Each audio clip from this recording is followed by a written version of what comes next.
En el primer episodio de la serie Familias Empresarias con Rodolfo Páez hablamos de los conceptos generales de una familia empresaria.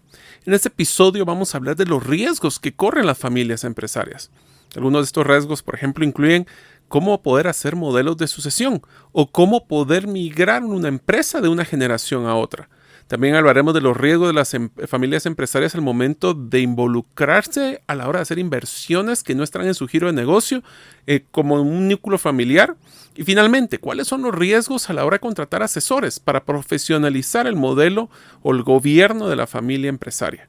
Muchos de estos conceptos son interesantes para los que evaluaremos no solo las empresas, sino que también cómo los podemos aplicar en nuestra vida personal al momento de diseñar, por ejemplo, nuestro testamento o el legado que deseamos dejar a nuestros hijos. Espero que sea de mucho valor para ustedes. Bienvenidos al podcast Gerente de los Sueños, donde le brindamos las herramientas prácticas, competencias e inspiración para que los líderes de impacto cumplan sus sueños. Soy su anfitrión, Mario López Alguero, y mi deseo es que vivas la vida con pasión, resiliencia y templanza. Bienvenidos.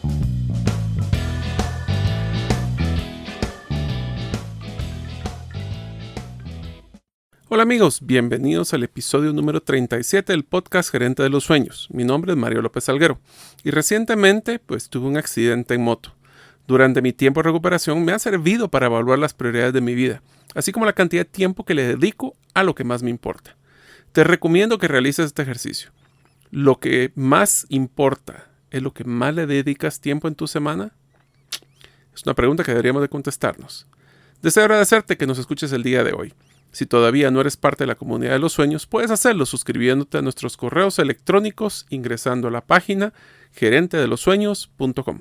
o a través de nuestra lista de difusión de WhatsApp enviando tu nombre al +502 para aquellos que nos escuchan fuera de las fronteras de Guatemala y el número de celular 5017-1018. Repito, 5017-1018. Una de las ciudades más lindas en el mundo es la ciudad colonial de Antigua Guatemala. Durante este año he viajado a la ciudad para relajarme y disfrutar de las vistas de los volcanes. En el casco de la ciudad existe un hotel boutique con una de las azoteas que posiblemente tiene las mejores vistas para disfrutar un café o ver el atardecer.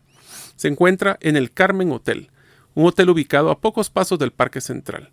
Si deseas realizar una reserva para escaparte con tu pareja o con tu familia, puedes escribirles por WhatsApp al número +502 4639-5321 o los puedes encontrar en su página de internet www.elcarmenhotel.com. Si deseas ser parte del grupo selecto de empresas que seleccionamos cada semana para ser promovidos como promotor del podcast, solo debes de enviarme tu información en un párrafo de lo que hace tu empresa, la información de contacto y por qué eres diferente con el resto de la competencia. Todo esto al correo mario@gerentedelosueños. Espero poder ayudarlos a prosperar. Hola amigos, bienvenidos al nuevo episodio del podcast Gerente de los Sueños. Hoy es el segundo episodio de la serie que estamos teniendo el gran gusto de entrevistar a Rodolfo Páez de Fidelius sobre el tema de, las familias empresarias o la empresa familiar. Ahora ya el que pudo escuchar el episodio anterior puede entender la diferencia entre uno y el otro. Hoy vamos a poder hablar de uno de los temas que complementa lo que hablamos en el último episodio sobre lo que era la forma de que gestionan las familias su ecosistema empresarial. Hablamos de los conceptos principales, de lo cuales son los estándares de servicio que debería de estar dándole una persona que quiera apoyar a una familia, la diferencia entre empresa familiar y familia empresaria y los retos que tienen las empresas familiares en nuestro entorno de Latinoamérica. Así que primero que todo, Rodolfo, bienvenido de nuevo hasta este episodio del podcast Gerente de los Sueños. Muchísimas gracias. Entonces, Rodolfo, vamos a hablar hoy de lo que son los riesgos que existen a la hora de una empresa familiar o una familia empresarial, como me gusta que lo pusiste. Debe de cuidarse a la hora de tratar de encajar todos estos ecosistemas de familia, emociones, relaciones con su entorno empresarial. ¿Por qué no empezamos hablando de algunos de los ejemplos de los riesgos que tienen ahora estas empresas familiares o familias empresarias? Con mucho gusto. Mira, tal vez aunque hay varias cosas que vale la pena mencionar aquí, te empiezo con tal vez creo que las dos cosas que son más importantes saber y tener claro. La primera es que no son los riesgos de una familia empresaria, porque la empresa familiar a la que se refiere mucha gente, una compañía cuyos dueños son una familia, o la familia empresaria que es dueña de muchos o varios negocios que han intentado varias cosas juntos, que emprenden en caridad y en apoyo a su comunidad juntos, casi todas tienen muy buen resultado. En general está muy claro y muy bien demostrado con una serie de estudios académicos que la familia empresaria es en promedio más exitosa que las empresas que no son de una familia. Son más rentables, duran más años, son más admiradas y queridas en su comunidad y por sus empleados. Por casi cualquier métrica que uno quiera hacer, en general la familia empresaria y la empresa que es de una familia es mejor que la no familiar. Pero ¿crees que eso es porque los tienen más? A ver, todos tienen en algún momento una empresa que sea familiar y la no familiar. Todos tienen un modelo de, pues obviamente, generación de utilidades o de beneficios, pero ¿crees que la familiar también tiene ese compromiso, no solo de responsabilidad del resultado, sino que también responsabilidad del ecosistema de relaciones personales que existen ahí adentro? Porque obviamente esto no termina como en las empresas normales, que uno sale de la oficina y se va a su casa. Esto prosigue y te sigue a tu casa, y por eso crees que tienen un mayor grado de responsabilidad. ¿O cuál crees que es la diferencia entre un modelo y el otro? Son muchas las diferencias. Ya mencionaste algunas muy atinadamente. Se reduce lo que se llama el conflicto de agencia, porque un típico empresario contrata gerentes que no tienen ninguna relación fundamental con la empresa, y a veces el gerente actúa en beneficio de sí mismo, no de la empresa. Cuando la familia está muy involucrada en un negocio, eso se reduce mucho porque los dueños son gerentes y hay más miembros de la familia participando como dueños, como directores, como gerentes. También la familia tiende a cuidar más a sus colaboradores y empleados, engendrando mayor lealtad, un mayor sentimiento de trabajo en equipo, una mayor identificación con los valores y la ética de la familia, un compromiso y una visión a largo plazo. Durante los tiempos de recesión, donde muchas empresas recortan gastos, recortan entrenamiento, recortan empleados por bajar sus costos, típicamente la empresa familiar se compromete con su fuerza laboral, de decir vamos a proteger su trabajo, vamos a tratar de no despedir a nadie, y además vamos a seguir invirtiendo en innovación, en investigación, porque este es el momento donde le sacamos ventaja a los otros que toman una mentalidad cortoplacista. Por otro lado, si tú tienes un empleo como gerente, por mucho que te paguen, donde sabes que tu vida útil es 3 años, 5 años, 10 años, y para la Fortune 500, por ejemplo, la vida útil típica de un ejecutivo de alto nivel es 3 años. Entonces, si tu expectativa de vida es 3 a 5 años, que no te sorprenda que todos piden un acuerdo de separación donde si los echan les van a regalar millones, porque eso fue el trato. Y además se ve mucho más que el ejecutivo actúe con una mentalidad cortoplacista, sacrificando el futuro de largo plazo por la conveniencia del momento o por su propio interés. Entonces, la familia no. La familia cree que este negocio va a seguir en manos de sus hijos y de sus nietos. Y hoy es más consistente en que el negocio hoy hace lo que es bueno para el negocio hoy, mañana, dentro de un año, dentro de 10 años y dentro de 2 generaciones. O sea, hay más integridad definido como actuamos siempre de la misma forma y de acuerdo a los mismos principios, no a veces de una forma y a veces de la otra. Sí, tiene un nivel de congruencia superior, ¿verdad? Sí, y entonces, si te digo que en general las empresas familiares son mejores, lo que me responde mucha gente es, pero toda la vida vengo oyendo de las familias que son nepotistas, que le dan al trabajo al yerno que no sirve, las familias están siempre peleando. Y mi respuesta a eso es que la empresa familiar se parece mucho al concepto de la seguridad de un vuelo en avión. Los aviones casi nunca se chocan, pero los pocos que salen en el periódico son los que sí se chocaron. O sea, puede salir un choque al año, pero nos acordamos de esos choques. Las familias no salen casi ninguna en el periódico, pero la que sale en el periódico fue por alguna tragedia. Entonces, regresando a tu pregunta, el riesgo que no tienen en general es el riesgo que todo mundo cree tener. Riesgo de pelearse para siempre en la familia, de crear enemigos, de que todo el mundo sangre a la empresa por parásitos, porque la gente no valora la empresa a futuro. Todas esas cosas que el mundo cree que son la debilidad de la empresa familiar, realmente no lo son. Parecen ser las debilidades de las empresas familiares porque son las debilidades de aquellas empresas familiares que fracasaron. O sea, sí podemos decir que esos son elementos comunes en las empresas familiares que fracasan, pero lo que no podemos decir es que eso sea común en la mayoría de familias empresarias. ¿Me explico la diferencia? Sí, y lo que me parece interesante con tu comentario es de que en la mayoría de las empresas en Latinoamérica son familiares y por ende solo por masificación se puede identificar de que las personas que vean que alguna empresa puede fracasar o ser exitosa, la probabilidad es que sea una empresa familiar o que haya nacido como familiar. Es correcto. Entonces, realmente yo creo que tenemos con reglas claras, creo que las familias y con un buen apoyo podrían tener una probabilidad de éxito mayor, porque a mí me gusta una expresión que dicen en inglés que dice skin in the game, o sea, tienen realmente compromisos fuera de un modelo monetario, un compromiso moral, un compromiso emocional de que salga adelante estos emprendimientos, ¿no? Sí, como decían mi papá y mis tíos, cuando tenés tu nombre en la puerta, las cosas te importan más. Sí, literalmente. Entonces, ahora, tú me preguntabas por riesgos. Empecé por aquí porque uno de los riesgos más importantes que sí tiene la familia es que le vendan miedo. Y esto puede no parecer la gran cosa, pero la familia quiere hacer las cosas bien. La familia quiere criar a sus hijos bien.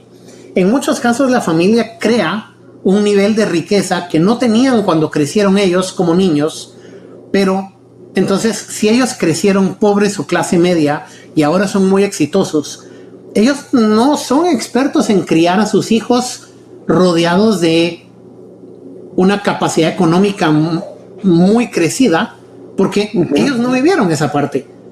Pero entonces tienen miedo de hacerlo mal, lo quieren hacer bien. Y es muy fácil que alguien les venda miedo y los manipule presionando esos botones. Por el otro lado, igual la familia quiere que los negocios hagan las cosas bien, honestamente, correctamente. Me recuerdo que en lo que era país en Guatemala, crearon una oficina de atención al proveedor, no atención al cliente. Y la que estaba a cargo de eso fue mi mamá, porque querían que alguien de la familia diera la cara diciendo: todos nuestros proveedores nos importan mucho y sabemos que como empresa grande siempre hay el potencial de que un comprador o un ejecutivo pueda tratar de ser demasiado agresivo al negociar y apalancar un poder de tamaño que no quisiéramos que usen. Eso es típico y normal en una empresa familiar, no en una empresa que no es familiar. Uh-huh. Entonces, sí, la familia quiere hacer las cosas bien, pero entonces viene medio mundo a decirle, que es parte de la esencia del mercadeo moderno, a decirle de qué se va a morir literalmente y todo lo malo que le puede suceder y a tratar de manipularlo. Porque la clásica venta de miedo es: usted tiene estos grandes riesgos y yo lo puedo salvar. Quédese conmigo. No evalúe opciones, no vaya a buscar evaluar mi competencia. No. Yo lo puedo salvar.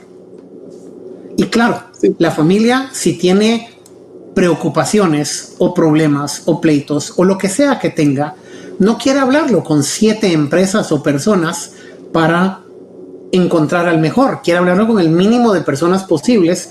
Entonces, cuando ya le contaste todas tus penas a un asesor, la tendencia es no moverte. Y tú no sabes si tenés un asesor bueno o malo, porque solo con ese hablaste.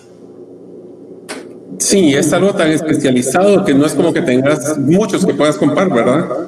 Correcto, pero nuestro argumento siempre ha sido, no debería ser especializado. Los conceptos de administración de empresa familiar son básicos, simples y los puede entender cualquiera. Por eso que te vendan miedo es tan preocupante y tan feo, porque es algo que toda empresa familiar debería de saber, lo básico. Y no es súper complicado. Sí. Por ejemplo, tú me preguntabas de riesgos. Te doy un riesgo puntual. La familia típicamente es experta en sus negocios. Lógico. La familia no es experta en invertir en la bolsa de valores o en conceptos de gobernanza de sistemas familiares. No tiene por qué serlo. Si son constructores de casas, ellos saben construir casas. No se han pasado la vida estudiando gobernanza. Igual si son constructores de casa, no se han pasado la vida estudiando inversiones financieras. Uh-huh. Entonces, sí sucede mucho que viene un proveedor y trata de apalancar e intimidar ese desequilibrio de conocimiento y decir, bueno, usted sabe de casas, pero aquí el experto financiero soy yo. Entonces, confíe en mí ciegamente y todo saldrá bien. Y yo no creo que la familia deba confiar en nadie ciegamente, ni en mí ni en nadie. Todo proveedor y todo servidor de la familia debe de encargarse que la familia sepa lo que tiene que saber para ser un buen cliente. Pero hace más o menos 40 años hubo un estudio en su momento importantísimo, trascendental y gigante de John Ward, pero que se viene aún hoy, 40 años después, citando incorrectamente para vender miedo. En ese estudio lo que John Ward hizo fue revisó casi 100 años de un almanaque industrial, creo que de Indiana, y lo que él quería ver era cuántas empresas seguían a los 3, 5, 7, 10, 20, 40, 60 años en manos de la familia fundadora. Esto era un tema de la durabilidad de empresas familiares. Y en su momento era un pionero. O sea, no es por decir que el estudio fue mal hecho, para nada. Fue, ¿cómo diríamos? Groundbreaking. Pero sí, fue de verdad trascendental. Pero fíjate bien en la pregunta. ¿Durante cuántos años duran las empresas en manos de la familia fundadora? O sea que si te fue súper bien y le vendiste tu empresa a Facebook por $45 millones a los 10 años, a los 11 ya no está en tus manos, ya para John eso era un vida útil 10 años. Y mucha gente interpreta eso como que eso es un fracaso. Dime tú, Mario, ¿cuántas veces has oído? Solo 30% de las empresas familiares llegan a la segunda generación, o solo 3% sobreviven a la tercera. Pues la verdad es que siempre dicen que es la minoría, pero no significa que no haya sido porque la familia diversificó y ha sido un spin-off, haya vendido parte de su empresa, o toda. Correcto. Pero dirías tú que es extraordinariamente común o poco común oír esa frase de casi nadie sobrevive. Es muy común escucharlo. Y es falso. Es correcto. Para empezar, hay un par de cambios importantes. Para empezar, John no estaba midiendo si la empresa fracasa. Estaba midiendo si sigue en manos de la familia, lo cual no tiene nada que ver. Porque, como bien decías tú, se puede vender, se puede fusionar, a veces se puede cerrar porque tiene mejores oportunidades. O sea, el fundador de Levi's tenía un negocio que cerró y se fue a venderle jeans a los mineros que buscaban oro en California, pero no es que su negocio anterior fracasó, es que lo cerró para hacer algo más atractivo. Entonces, mucho cambia eso. El estudio no dice lo que la gente dice que decía. Y además, lo que el estudio dice, solo para darte cuenta de lo importante que es la distorsión que hay ahí, lo que el estudio decía es que solo 30% de las empresas seguían en manos de la familia fundadora después de haber pasado por la segunda generación. O sea, ya pasaron 50 años y 30% siguen en manos de la familia fundadora. Entonces, mi pregunta es, anda a enseñarme un grupo de empresas no familiares que 50 años después, 30% de esas siguen en manos de sus fundadores. Y me voy a sentar a envejecer en lo que buscas ese grupito, porque las empresas familiares son más duraderas y mejores sobrevivientes. Correcto. Entonces, ese te diría que es el primer riesgo grande, que le vendan miedo. Y el consejo a la familia es que no se deje, que pida las estadísticas, que pida los datos, que pida que la gente lo eduque en vez de que lo rescate. Porque aprender de todo esto es fácil y debería ser el pan de cada día de todas las familias. En unos momentos continuaremos con la segunda parte del episodio del podcast Gerente de los Sueños. En la serie anterior del libro Indistraíble, escrito por Nir Eyal, hablamos de muchas estrategias para poder enfocarnos en lo que es relevante para nuestra vida, evitando las distracciones.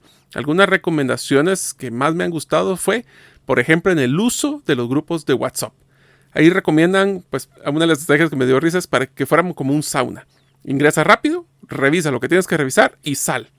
También se le recomienda que te salgas de todos esos grupos que realmente no te brindan valor y solo están generando un montón de ruido. Y desactiva las notificaciones temporalmente a los grupos que tienen mucho movimiento. Si deseas recibir las 7 infografías de las principales recomendaciones o hacks, puedes escribirme a mario@gerentedelosueños.com para que te las pueda enviar. Ahora continuamos con el resto de nuestro episodio. ¿Viste un manual para ser una empresa familiar exitosa? O sea, eso se va aprendiendo en el camino y mucho de cómo hacemos el aprendizaje en general de muchas de nuestras empresas, familiares o no familiares, es por prueba y error.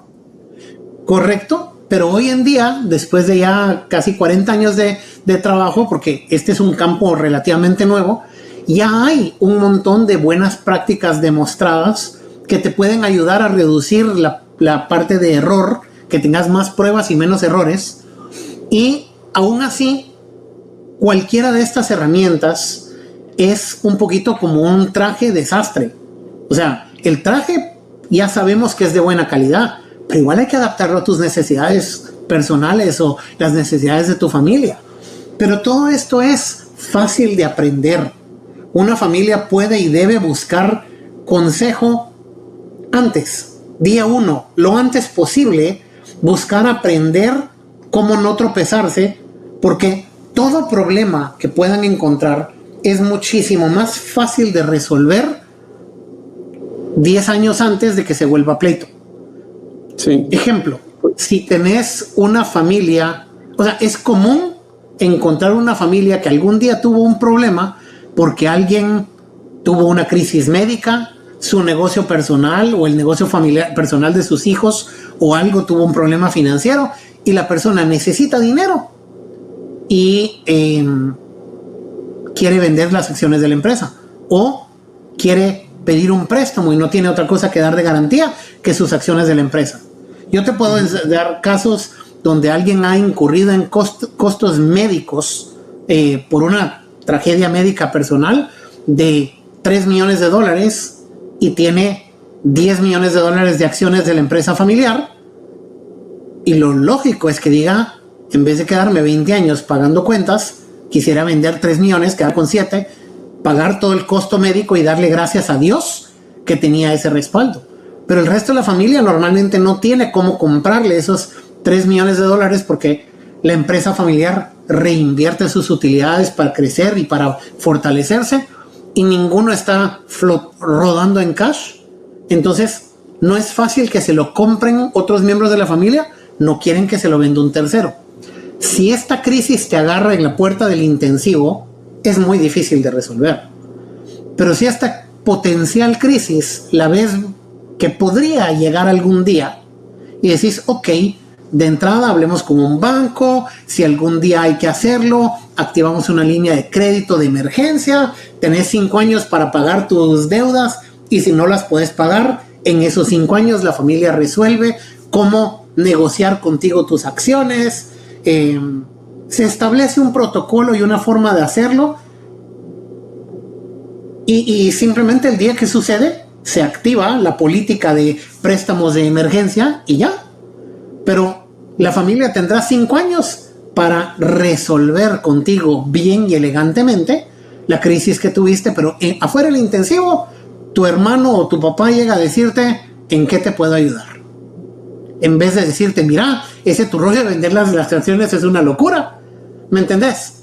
O sea, sí. Es tan fácil prevenir que uno de los errores más grandes de las familias es que no quieren pedir ayuda hasta que no de verdad se fueron a dar y se fueron a sacar sangre del golpe contra algo duro. Y sabes, Rodolfo, de que una de las cosas que he estado viendo como patrón en varios de los episodios del podcast es el hecho de saber que nosotros no somos expertos en todo y tratar de rodearnos de las personas que podrían ayudarnos a que nosotros tomemos las decisiones, no darnos posiblemente una fórmula mágica, porque cada familia es diferente, ¿no? Sí. Es mucho lo que hacen, por ejemplo, cuando es una asesoría legal, ¿o no? Sí, tenés toda la razón. Es más, ahí tenés en la mano un ejemplo perfecto del riesgo y lo voy a seguir exactamente en donde tú estás. Hay ciertas cosas que son procesos legales por naturaleza, que tienen que incluir un componente legal. Por ejemplo, si te mueres, idealmente tiene que haber un testamento que diga qué vas a hacer con tus propiedades. Pero el error es que entonces la familia primero como cualquiera, tiende a tener pena de hablar de la muerte, o tiene negación del tema, o cree que es irrespetuoso, o lo que tú querrás. Entonces el tema no se habla abiertamente, no se prepara, no llegamos a acuerdos. He visto familias en donde todos estuvieron de acuerdo que las acciones de la empresa deben ser heredadas a miembros de la familia, gente que nació aquí, no a cónyuges.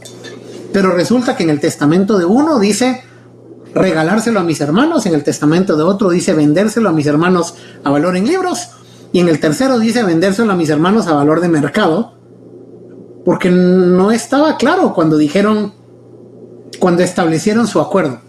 Entonces, por un lado hay riesgo de hacer las cosas de forma diferente que cause conflicto, pero por el otro, al final cuando tú te muras, va a cambiar el equilibrio de la toma de decisiones de la familia, va a cambiar mucho de tu vida personal familiar.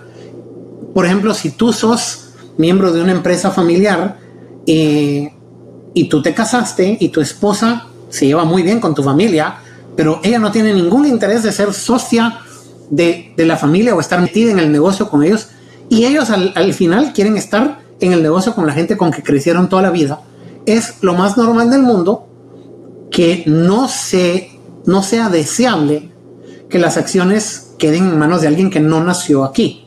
Pero ¿cómo se hace esa transición? Hay que hablarlo. Sin embargo, no hay que hablarlo solo con tu abogado. Tu abogado, su naturaleza es qué reglas tengo que poner en un papel para hacer las cosas. Y chop, hace líneas, párrafos y páginas, y lo que le toca es como que dividir. Bueno, pero entonces lo justo es las 4 cosas por iguales.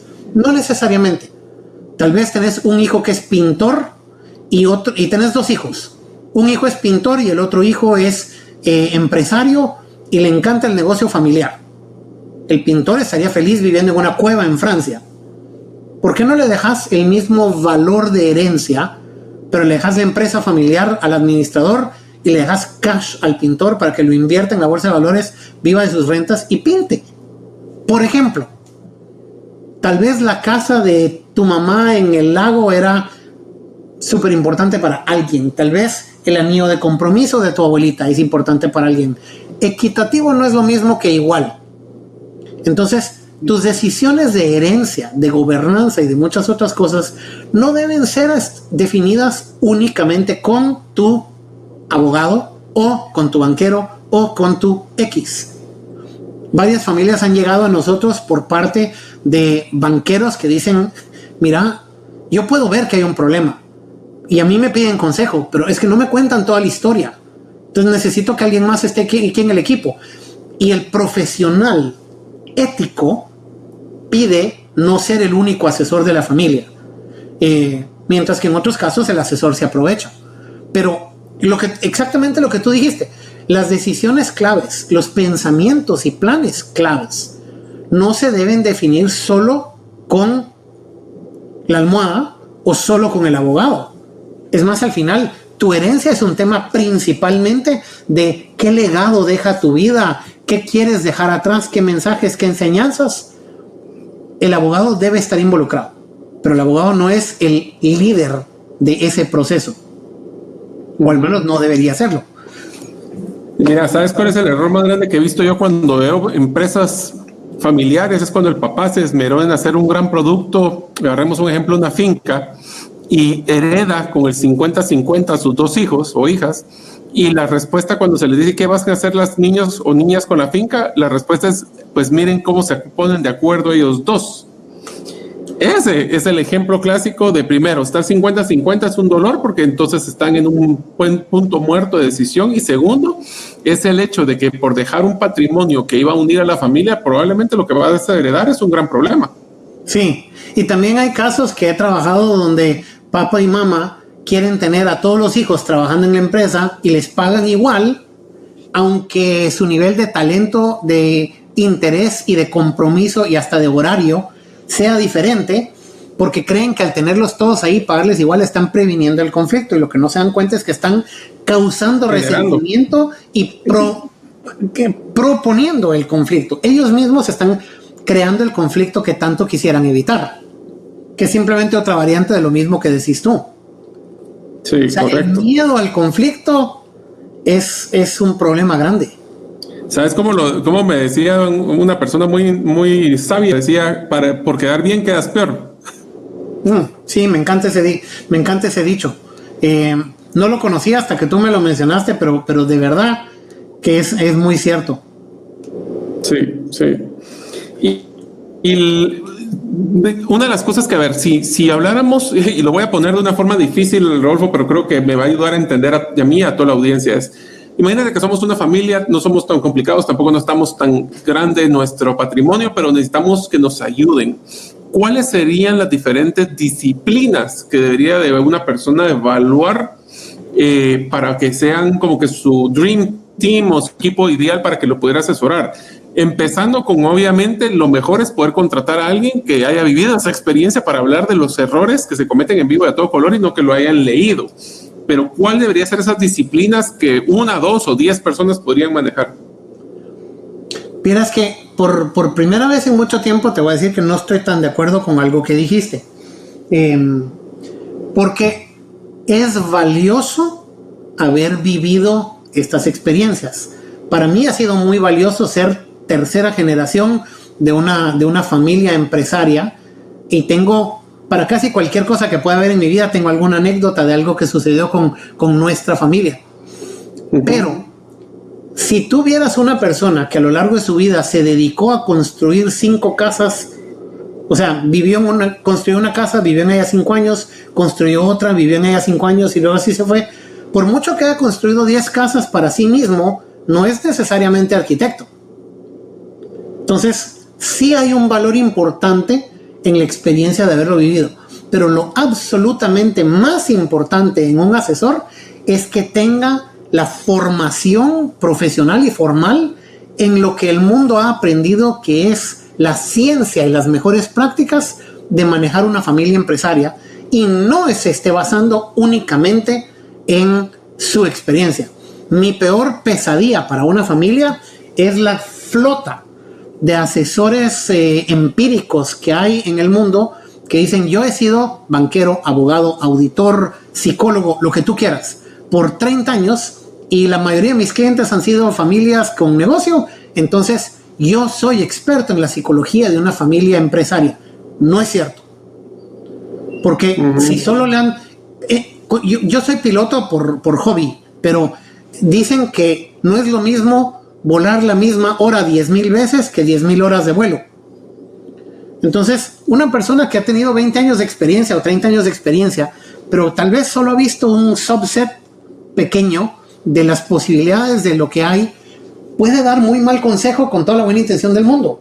Y tanto esa persona como sus clientes de verdad creen que es experto. Sí. No funciona así. Family business es un mundo lo suficientemente específico que lo que más pide es que el asesor se siga formando y educando profesionalmente siempre. En lo que se llama el Family Firm Institute a nivel mundial, creo que tiene el mejor programa de formación de consultores que hay en cualquier lado. Pero a cualquier consultor yo le preguntaría, en dónde aprendió lo que sabe de empresas familiares. Que me diga que creció en una familia empresaria es bueno. Que me diga que toda la vida ha trabajado en disciplina X y sus clientes han sido familias es bueno. Pero si no le ha metido esfuerzo toda su vida en formarse y actualizarse en la ciencia, no vale. El cambio que te decía que ha sido tan importante de no hablar tanto de familias, de empresas familiares, sino que el paradigma ahora, el mejor paradigma que tenemos a la mano es la familia empresaria. Este es un cambio que vino de una publicación académica en el 2009. Anda a ver cuántos consultores allá afuera te hablan de familias empresarias y la respuesta es casi ninguno, porque no ha percolado todavía en su experiencia que lleguen familias con ellos que se refieren a sí mismos como familia empresaria. Entonces, la formación es lo más importante. Y para no dejar sin respuesta a tu pregunta, creo que toda familia que tiene hijos necesita un pediatra y toda familia que trabaja junto en algo necesita un consultor en gobernanza de sistemas familiares, que suena sofisticado, pero no lo es. Simplemente alguien que no te va a decir cómo gestionar el día a día de tu negocio, sino cómo platicar de las reglas, de la estrategia, del macro, de qué hacemos y cómo lo hacemos. Necesitas obviamente uno o más buenos abogados, porque no es lo mismo el abogado que te ayuda con contratos al abogado que te ayuda a resolver una disputa en corte.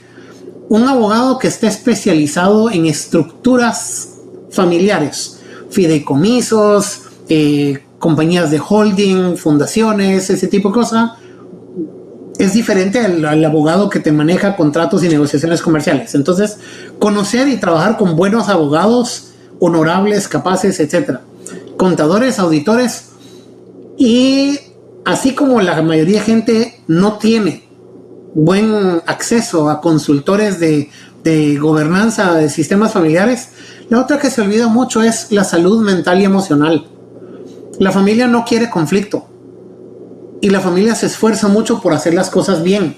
Entonces hay mucha gente que le da miedo levantar la mano y decir: no soy feliz, punto, o tal vez no soy feliz aquí, tal vez nací pintor y estoy metido en una compañía de constructores. Conozco un arquitecto muy exitoso, muy querido, muy capaz en Miami, que vino del Salvador, que se esforzó por estudiar administración de empresas, se regresó a trabajar en el negocio de la familia y dijo: esto no es para mí. En el caso de Ernesto, tuvo el apoyo de la familia de decir: ok, si esto no te gusta, ¿qué quieres hacer? Y la familia lo apoyó en ir a hacer lo que él quiere hacer, y es inmensamente feliz y es un éxito.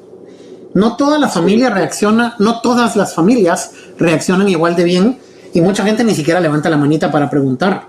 Entonces, temas de psicólogos, psiquiatras, asesores de salud mental y emocional, todo el tema de salud mental y emocional de la familia, de papá, de mamá, de los hijos, de los nietos, de los empleados, ese es esencial y la gente lo ignora a su riesgo.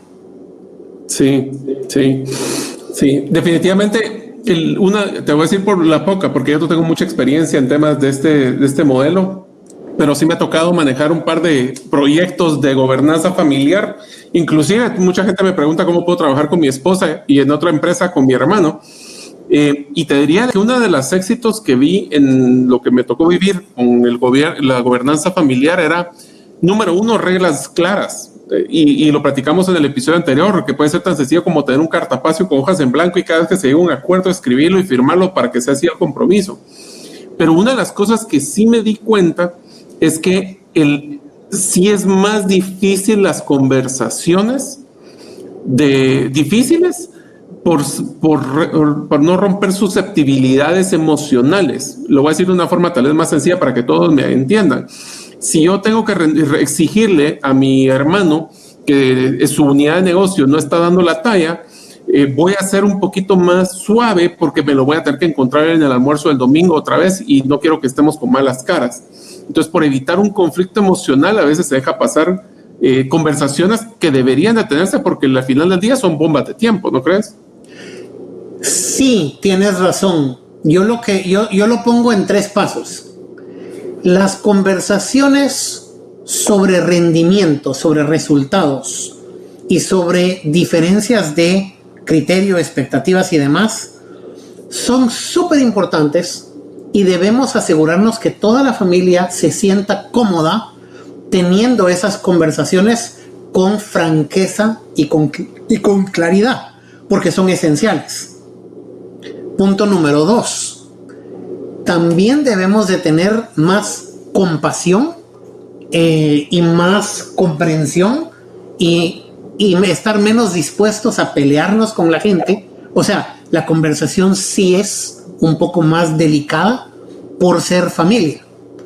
Pero ese negativo, porque es un negativo, que la conversación es un poco más difícil, redunda en que como nos peleamos menos con la gente y como pensamos 2 veces las cosas antes de irle a decir a alguien que es un inepto porque su unidad de negocio no está rindiendo lo que debería, la realidad es que el negocio sufre menos y el negocio es más rentable, más resiliente y más exitoso a largo plazo. O sea, sí, esas conversaciones son más difíciles cuando es familia, pero que la conversación sea más difícil te conviene. Entonces, aprende como familia a tener esas conversaciones bien, sin ofender, y que la expectativa sea que vas a tener esa conversación, que guardarte algo no sea aceptable.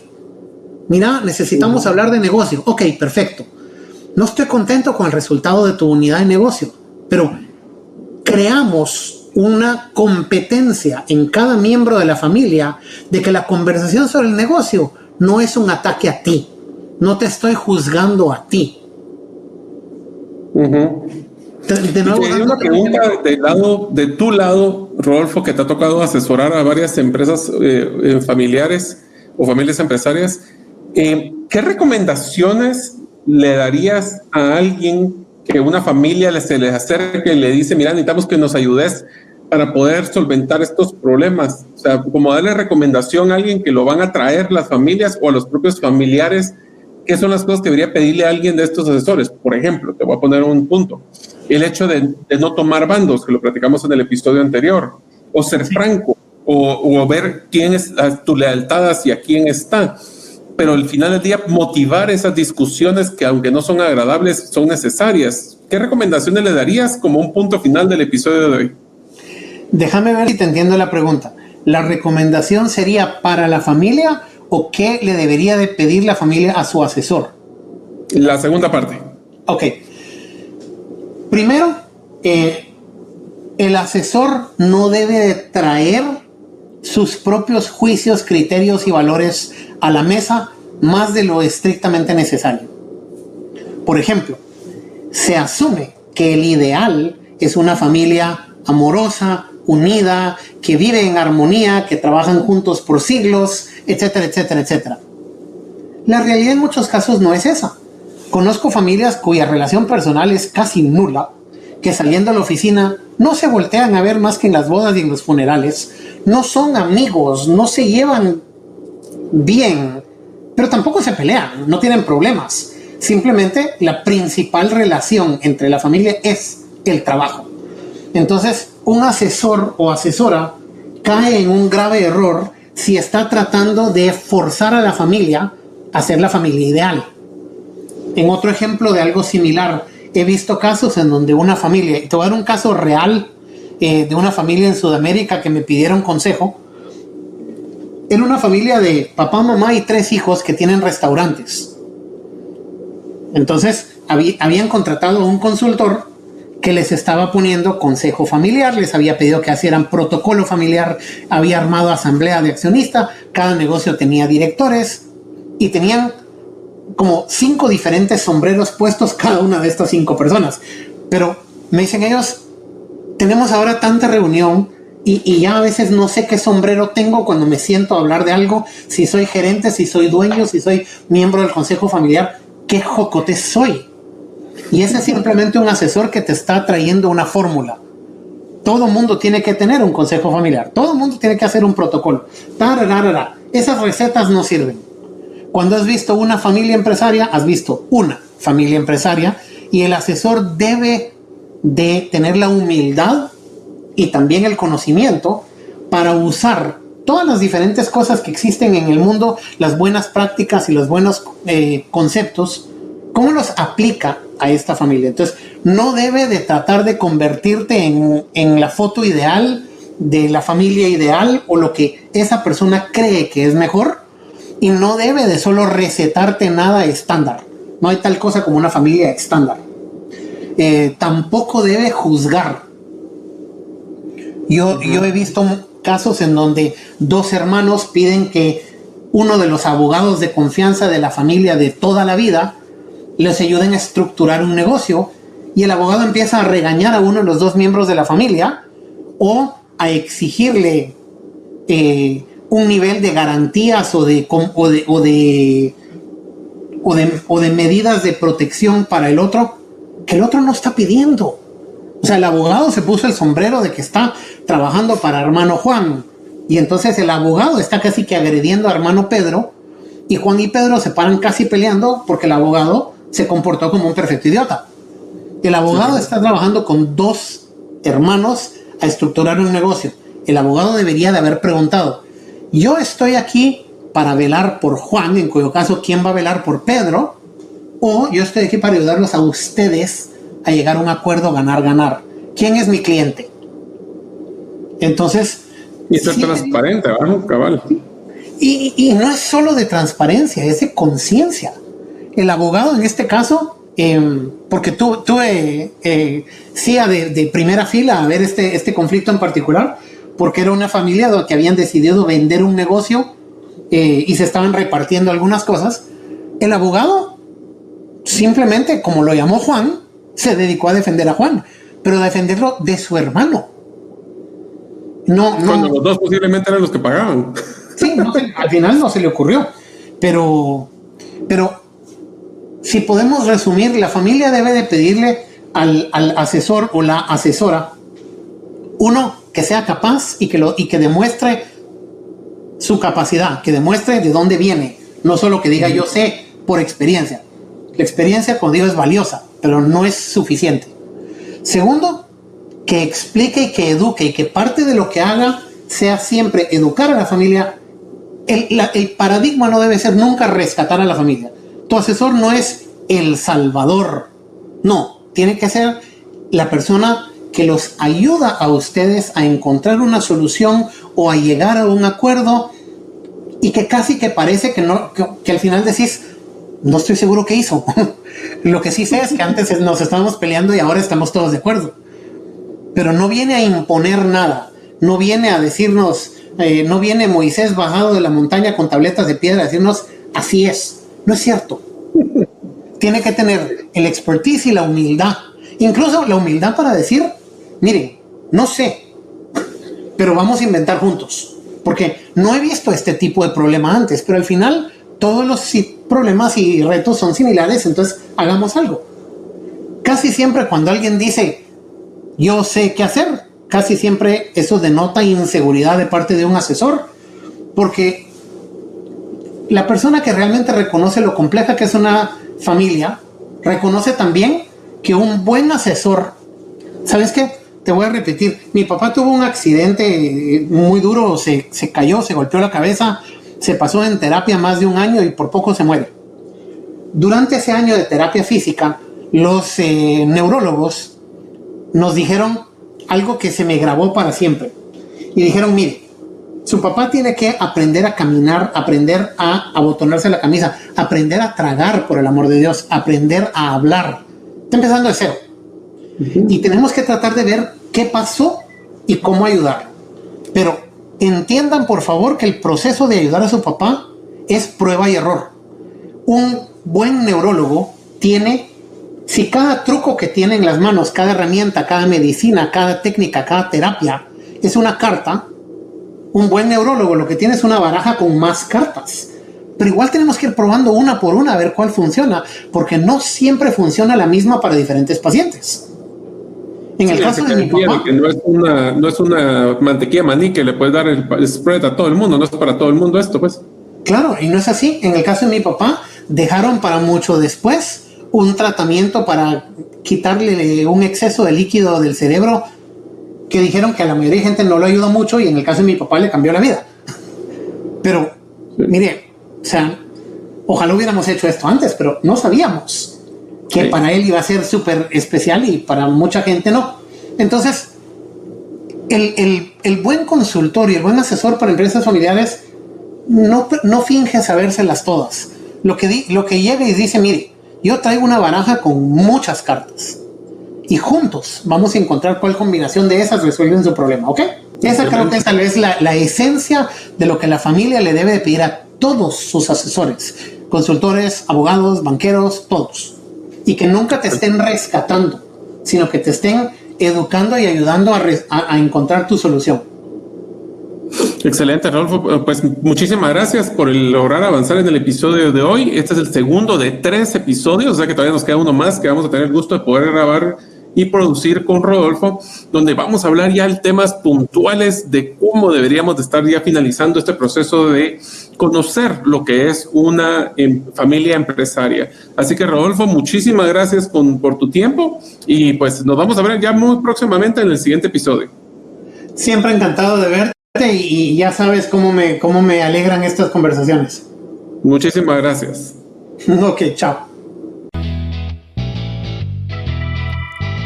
Gracias por escuchar el episodio de hoy de Gerente de los Sueños. Recuerda que para lograr cumplir tus sueños, solo debes de ponerle fecha y tomar acción. Las notas y material complementario de cada episodio puedes encontrarlo en la página gerentedelosueños.com. La música que han escuchado es Feeling Good de Kevin MacLeod y pueden encontrarla en incompetech.com. Hasta la próxima y que sigamos haciendo nuestros sueños una realidad.